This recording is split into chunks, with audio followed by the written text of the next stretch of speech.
اور جس مقصد زندگی کو لے کر یہ مجالس رکھی جاتی ہیں، خدا ان مقاصد میں بھی ہم سب کو کامیابیاں نصیب فرما دے۔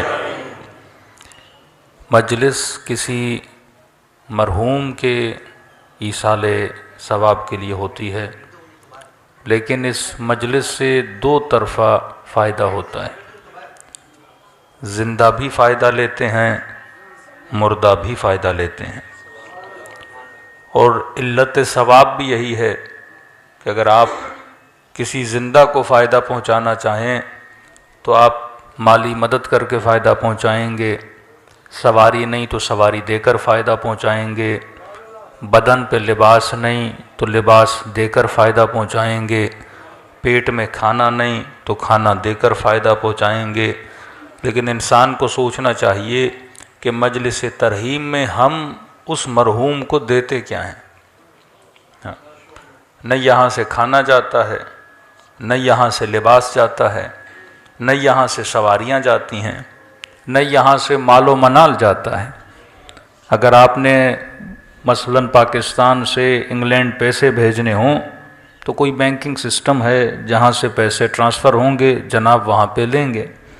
لیکن ایسا کوئی بینک بھی تو نہیں، ایسا کوئی سسٹم بھی تو نہیں کہ بندہ یہاں کھانا دے وہاں مرحوم کھانا ریسیو کرے، یہاں آپ سواری دیں وہاں پہ جناب کوئی سواری ریسیو کرے۔ تو مجلس حسین ایک واحد ایسا سسٹم ہے جہاں پہ آ کر اپنے مرحومین کو کچھ دیا جاتا ہے۔ لیکن سوال ہے کہ ہم مجلس میں کیا دیتے ہیں؟ یہاں پہ نیاز ہوئی تو نیاز آپ نے کھائی، یہاں پہ اگر کسی نے خیرات کی وہ خیرات بھی آپ کے جسموں تک پہنچی، لیکن اس مرحوم تک کیا پہنچا؟ تو مجلس حسین کو دیکھنا پڑے گا کہ اس مجلس میں ایسا کیا ہے، اس سے ایسا ہمیں کیا ملتا ہے جس سے مرحوم کو فائدہ ہوتا ہے۔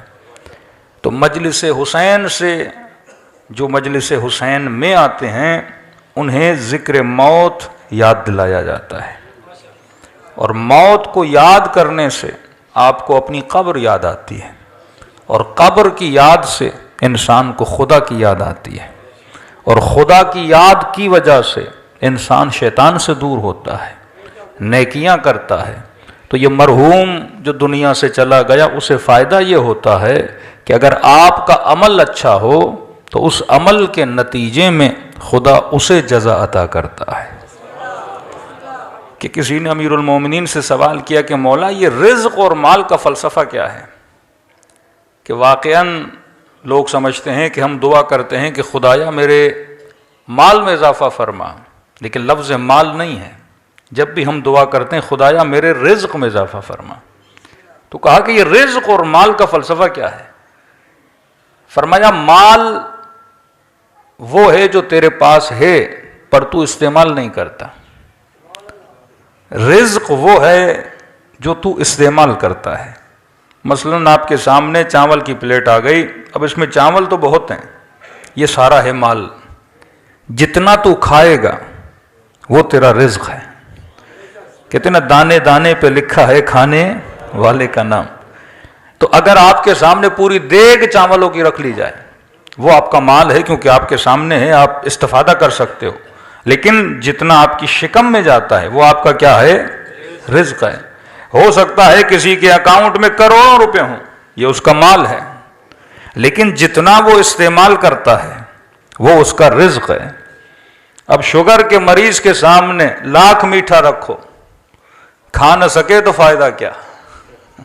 یہ مال ہے، یہ اس کا رزق نہیں ہے۔ تبھی فرمایا خدا سے رزق کی دعا کیا کرو۔ مال تو بہت ساروں کو مل جاتا ہے، لیکن رزق بہت کم لوگوں کو ملتا ہے۔ کئی ایسے لوگ ہیں کروڑوں اربوں روپے ان کے اکاؤنٹ میں ہوتے ہیں، لیکن فائدہ کیا بندہ استعمال نہ کر سکے، فائدہ کیا کہ اکاؤنٹ کو فریز کر دیا جائے۔ فرمایا کمال یہ ہے کہ وہ تمہارا کیا بنے؟ رزق بنے۔ تبھی امیر المومنین فرماتے ہیں کہ لوگوں کے بڑے گھروں کو دیکھ کر اپنی جھوپڑیوں کو خراب نہ کیا کرو۔ اب کہا کہ مولانا فلاں کے پاس 4,000 میٹر پر گھر بنا ہوا ہے، مولانا میرا گھر 120 گز کا ہے، جناب کا 10,000 گز کا گھر ہے. اب امیر کا جملہ سمجھنا. فرماتے ہیں یہ کتنے بھی بڑے گھر میں رہے یہ اس کا مال ہے، لیکن رزق وہ ہے جس چارپائی پہ یہ سوتا ہے، جس زمین پہ رات کو یہ سوتا ہے یہ اس کا کیا ہے؟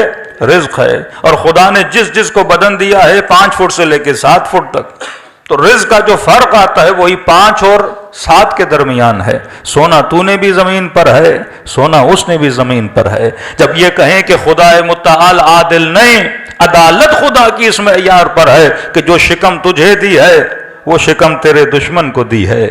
یہ نہیں کہ مثلاً اسے کوئی بہت زیادہ بڑا پیٹ دیا ہو، تجھے چھوٹا سا پیٹ دیا ہو. کھانا تقریباً سبھی برابر کھاتے ہیں، تو جو کھانے والی چیز ہے اس میں خدا نے فرق نہیں رکھا. تو فرمایا خدا کا شکر ادا کیا کرو کہ خدا نے رزق دنیا کے ساتھ ساتھ تجھے رزق مجلس حسین میں بھی بلا کر رکھا ہے.